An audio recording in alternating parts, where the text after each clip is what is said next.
በነገራችን ላይ ተወዳጅ መሆን ቀላል አይደለም። ተፈላጊ ሴት መሆን ቀላል አይደለም። ልባም ሴት መሆን ቀላል አይደለም። በጣም ስማርት ራሷ ላይ የሰራች ሴት መሆን ቀላል አይደለም። ለዛ ነው ሁሉም ሴቶች መሆን የማይችሉት። ትኩረት አለመስጠት ራሷ አንዳንዴ ተወዳጅ ያደርጋል። ይሄ ዝም ብላ ይሄ ከላይ ብቻ ራሷ መቆለል ውስጥ ላይ ዜሮ የሆነችን ሴት የትኛውም ወንድ ያውቃታል። እስኪ ይዛት ይቸኩላል። ከያዛት በኋላ ውይ ለካ ውስጥ ላይ ምንም የለችም ይላል።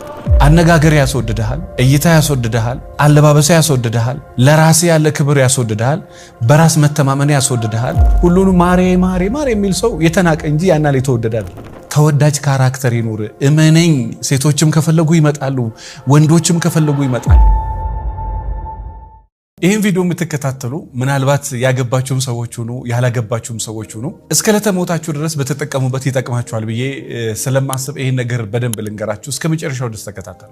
ተወዳጅ መሆን የማያሳስባት ተወዳጅ መሆን የማይፈልግ የማያሳስበው ሰው እዚህ ምድር ላይ የለም። ከእንደምንደክምባቸው በጣም ትልቅ ነገሮቹ አንደኛዎቹ ደስታዎች ወይ ደግሞ በሰው ዘንድ ክብርን በሰው ዘንድ ፍቅርን ማግኘት። ሁሉም ሰው ለገንዘብ አይሮቅም።